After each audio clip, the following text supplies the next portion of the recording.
भक्तों, हमारा देश 15 अगस्त को स्वतंत्र हुआ, आज़ाद हुआ और फिर 4 महीने तक लगातार मीटिंगें चली और 26 जनवरी के दिन भारत का गणतंत्र संविधान निर्माण हुआ। वैसे हमारे देश को आज़ाद करने के पीछे, इस देश को स्वतंत्र बनाने के लिए अनेक लोगों ने बलिदान दिया। हमें सबसे पहले बलिदान दिखाई देता है महात्मा गांधी जी का।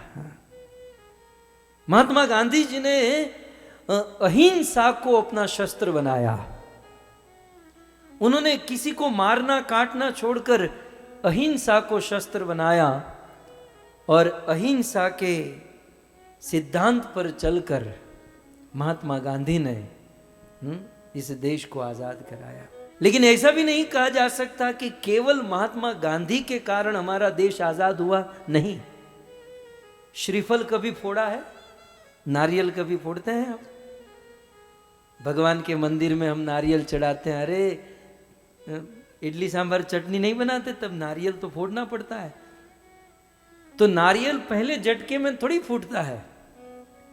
जब हम नारियल फोड़ते हैं तो 1 मारा, 2 मारा, तीसरा, चौथा, 5वां, 7वां घा लगता है ना, तब वो फूटता है। इसका अर्थ ये नहीं है कि 7वां जो फटका है उसी से नारियल फटा। नहीं, 7वें फटके में फूटा, लेकिन वो आगे के 6 फटके जो थे वो उसे सपोर्ट दे रहे थे। वैसे महात्मा गांधी से यह देश आजाद हुआ, लेकिन उसके पहले अनेक लोगों ने इस हिंद की भूमि पर अपना बलिदान दिया। मैं यदि कुछ बातों को स्मरण करूं तो हमारे भारत की आजादी में बहुत बड़ा हाथ रहा बड़ी वीरांगना श्री रानी लक्ष्मीबाई, जो झांसी की रानी हुआ करती थी और उन्होंने अंग्रेजों के चंगुल से अपने भारत को बचाने के लिए एक बहुत बड़ी जंग छेड़ी। ये उन दिनों की बात थी, 1858 में उन्होंने भयंकर युद्ध किया। और रोंगटे खड़े हो जाते हैं जब हम याद करते हैं भगत सिंह, सुखदेव, क्या क्या बलिदान दिया हमारे भारत को स्वतंत्र बना। आज हम और आप बैठकर शांति से कथा सुन रहे हैं, धर्म कर्म कर रहे हैं। भक्तों, इसके पीछे अनेक लोगों का बलिदान है। कई माताओं के बेटे इस पर बलिदान हो चुके, कई पत्नी के पति चले गए, तब जाकर आज हम चैन की सांस सो रहे हैं। कम से कम साल में एक बार इन शहीदों को, जिनके कारण आज हम चैन की सांस जी रहे हैं, उनका स्मरण करना चाहिए। श्रीमद् भागवत जी में कहा, देवर्षि भूताप्त नृणाम पितृणाम, हम प्रत्येक मनुष्यों पर अनेकों लोगों का ऋण है। जिस देश में हम रहते हैं और जिस देश को स्वतंत्रता दिलवाई, उन शहीदों का ऋण भी हमारे मस्तक पर है। हम उनको क्या दे सकते हैं? हमारे पास ऐसा क्या है कि उन शहीदों को हम कुछ दे सके? हम शब्द रूपी, स्मरण रूपी श्रद्धांजलि के फूल इन शहीदों के चरणों में चढ़ा सकते हैं। तो मैं केवल स्मरण करा रहा हूं महात्मा गांधी। क्या क्या उनका जीवन वास्तव में भक्त से कम नहीं था। Simple living, high thinking. वो धोती को भी 2 फाड़ दिए और आधी धोती पहनते थे। बिल्कुल सूखा हुआ शरीर था महात्मा गांधी का। श्रील प्रभुपाद जी के साथ महात्मा गांधी का मिलन, ऐसी कथा आती है। और भी हमारे भारत को स्वतंत्र बनाने के पीछे एक बहुत बड़े क्रांतिकारी वीर मंगल पांडे, जिनका बहुत बड़ा हाथ रहा। 1857 में उन्होंने भी बहुत बड़ी लड़ाई लड़ी। फिर बंगाल से सुभाष चंद्र बोस ने भी बहुत बड़ा काम किया। स्वतंत्रता के सेनापति लाला लजपत राय ने भी बड़ा काम किया। और फिर और एक हमारे क्रांतिकारी आए, स्वराज हमारा जन्म सिद्ध अधिकार है। इस सिद्धांत को उन्होंने स्थापित किया और भारत में सर्वप्रथम न्यूज़पेपर उन्होंने लॉन्च किया। आप जानते हैं, भारत का सबसे पहला न्यूज़पेपर अखबार जिसका नाम क्या था, टाइम्स ऑफ इंडिया? नहीं, उसका नाम था केसरी। नाम भी खतरनाक, केसरी है? और इस केसरी न्यूज़पेपर के द्वारा पूरे भारत के लोगों के मन में क्रांतिकारी विचार भर दिया। किसने? बाल गंगाधर तिलक। श्री बाल गंगाधर तिलक ने, लोकमान्य तिलक जिसे हम कहते हैं, लोगों ने उनको मान्य किया इसलिए नाम हो गया लोकमान्य तिलक, लेकिन उनका नाम था बाल गंगाधर। मैं एक दिन अमित नारायण प्रभु कह रहा था, मुझे कोई स्वतंत्रता दो तो मुझे इन शहीदों की कथा करनी है, क्योंकि बहुत पढ़ा था मैंने बचपन में इन लोगों के विषय में। कभी ऐसे दिन आएंगे, कभी हम इन शहीदों की गाथा सुनेंगे। लेकिन जस्ट आज के दिन मैं आपको स्मरण करा रहा हूं, केवल हिंदू ही नहीं, ये जितने भी नाम लिए, पांडे जी, बोस, ये सब हिंदू, इस देश को, हमारे भारतवर्ष को स्वतंत्रता दिलाने में केवल हिंदू नहीं, हमारे मुस्लिम भाइयों का भी बहुत बड़ा हाथ रहा। और उनमें एक बहुत बड़े थे अशरफ उल्लाह खान, बहुत क्रांतिकारी उग्र मिजाज के थे। और उन्होंने करना नहीं चाहिए लेकिन उन्होंने अंग्रेजों की एक ट्रेन चलती थी भारत में, जिसमें बहुत सारा धन, सोना भरा हुआ था। अशरफ उल्लाह खान ने पूरे ट्रेन को ही उठा लिया और फिर उससे भारत के सैनिकों को उन्होंने मदद की। फिर लाल बहादुर शास्त्री एक से एक इस देश पर वीर हुए और अपना पूरा जीवन खपा दिया हमारे देश को आज़ाद करने में।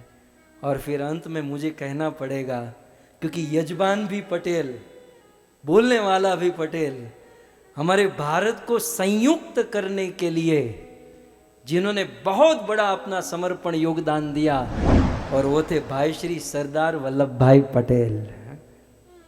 गांधी जी भी कंफ्यूज थे कि भाई चलो भारत स्वतंत्र हो गया, लेकिन स्वतंत्रता के बाद भी बहुत बड़ी चिंता ये थी कि भारत में अनेक राजा राज करते थे, भारत भी बटा हुआ था। एक बात ध्यान से सुन लीजिएगा, यदि सरदार वल्लभ भाई पटेल न होते तो मुंबई से दिल्ली जाने के लिए वीजा लेना पड़ता था, दिल्ली से कलकत्ता जाने के लिए वीजा की जरूरत पड़ती, कलकत्ता से मुंबई आने के लिए, भारत में अन्य स्टेट में जाने के लिए वीजा की आवश्यकता पड़ती, यदि सरदार वल्लभ भाई पटेल ने काम नहीं किया होता। उन्होंने पूरे भारत को, और वो भी प्रेम से, कौन मानने वाला, कुछ राजा थे जो प्रेम से मानने वाले थे। जब सरदार वल्लभ भाई पटेल ने गांधी जी को कहा कि बापू आप पार्लियामेंट संभालिए और मैं आपका काम करता हूं, ये भारत के जितने भी राजा हैं, जितने भी रजवाड़े हैं, उन सब राजाओं को संयुक्त करता हूं, ये काम सरदार वल्लभ भाई पटेल ने लिया। और ये बात सरदार वल्लभ भाई पटेल पूरे भारत को संयुक्त करना चाहते हैं, ये बात गुजरात सौराष्ट्र के भावनगर नरेश कृष्ण कुमार सिंह जी को पता चली। जैसे ही पता चली तो कृष्ण कुमार सिंह जी स्वयं सरदार वल्लभ भाई पटेल के पास आए। सुना है सरदार जी, आपने पूरे भारत के रजवाड़े को एकत्रित करने का आंदोलन किया है? बोले हाँ, मैंने ये सेवा ली है। तब सबसे पहला कमिटमेंट गुजरात सौराष्ट्र भारत भावनगर के राजा कृष्ण कुमार सिंह जी ने अपना रजवाड़ा जमा करा दिया। ये लीजिए, यदि आपको संविधान बनाना है तो मैं भावनगर पहले आपको अर्पण करता हूं, नोट कीजिएगा। अब वहां पर एक छोटा सा प्रसंग है। सरदार वल्लभ भाई पटेल ने कहा, कृष्ण कुमार सिंह जी, आप पूरा भावनगर नरेश हो और सारे रजवाड़े आप मुझे दे रहे हो, सारे गांव आप मुझे दे रहे हो, 2-5 गांव तो आप रख लीजिए, क्योंकि आपको भी अपना जीवन, अपना फैमिली चलाना है। तब उस समय भावनगर नरेश कृष्ण कुमार सिंह जी ने इतना ही कहा था कि पूरा हाथी तो मैंने आपको दे दिया, अब पूंछ के लिए मैं मेरा मुंह क्यों बिगाड़ूं?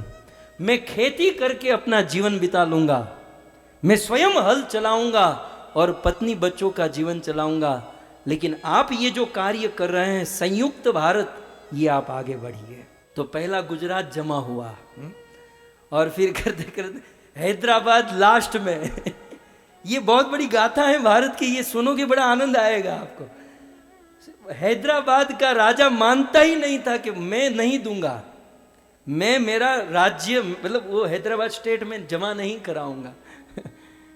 तब सरदार तो सरदार थे, सरदार वल्लभ भाई पटेल ने शाम दाम दंड भेद करके जैसे तैसे भारत के सारे राजाओं को कन्विंस किया, एकजुट किया और सबको एक छत के नीचे लाकर भारत का संविधान निर्माण किया। तो ऐसे सरदार वल्लभ भाई पटेल, महात्मा गांधी और भगत सिंह, सुखदेव, ऐसे इतने इतने लोगों ने जब अपनी कुर्बानी दी तब जाकर हम और आप चैन की सांस जी रहे हैं।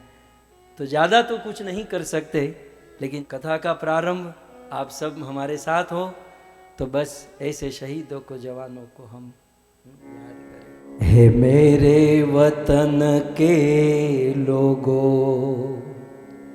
जरा आँख में भर लो पानी, जो शहीद हुए हैं उनकी जरा याद करो कुर्बानी। जब घायल हुआ हिमालय, खतरे में पड़ी आजादी, जब तक थी सांस लड़े वो, फिर अपनी लाश बिछा दी। संगीन पे धर कर माथा, सो गए अमर बलिदानी, जो शहीद हुए हैं उनकी जरा याद करो कुर्बानी। शायद ये भजन, मैं तो इसे भजन ही मानता हूं, प्रदीप जी ने लिखा है। क्या शब्द का इस्तेमाल किया प्रदीप जी ने। वो कहते हैं, जब देश में थी दिवाली, शब्द के ऊपर गौर फरमाइए, जब देश में थी दिवाली, वो खेल रहे थे होली। जब देश में थी दिवाली, वो खेल रहे थे होली। जब हम बैठे थे घरों में,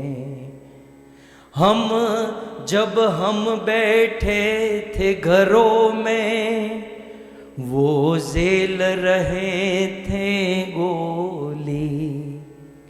थे धन्य जवान वो अपने, थी धन्य वो उनकी जवानी, जो शहीद हुए हैं उनकी जरा याद करो कुर्बानी।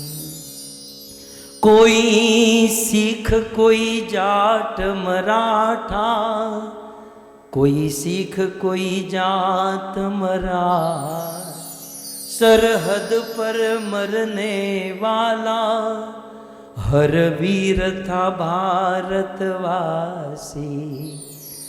जो खून गिरा पर्वत पर, वो खून था हिंदुस्तानी।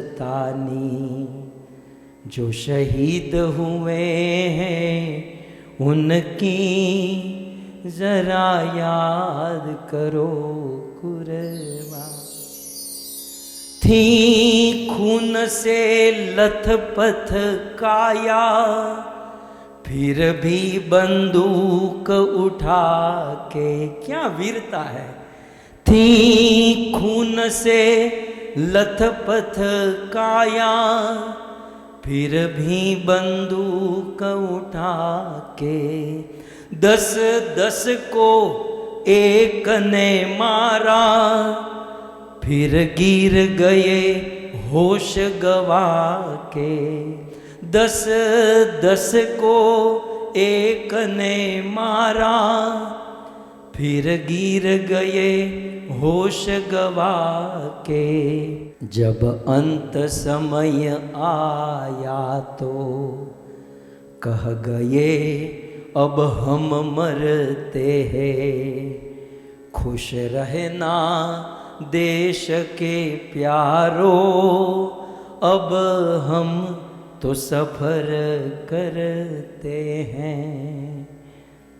क्या लोग थे वो दीवाने, क्या लोग थे वो अभिमानी। अद्भुत। क्या लोग थे वो दीवाने, क्या लोग थे वो अभिमानी। तुम जरा याद करो कुर्बानी, तुम भूल न जाओ उनको, इसलिए कहीं ये कहानी। क्योंकि जो शहीद हुए हैं उनकी जरा याद करो कुर्बानी। किसी का नंबर लिखना होता है ना, तो हम किसी से पेन मांगते हैं कि आप पेन दीजिए ना, मुझे नंबर लिखना है। और थोड़ा सा लिखकर फिर जब पेन वापस करते हैं ना, हम थैंक यू बोलते हैं। एक छोटा सा नंबर और आधे मिनट किसी की पेन यूज कर दी तो हम उसे धन्यवाद करते हैं। इन वीरों ने हम लोगों के लिए अपना पूरा जीवन ही खपा दिया, अपना जीवन ही नष्ट कर दिया। क्या उसे धन्यवाद नहीं कहना चाहिए? अवश्य कहना चाहिए।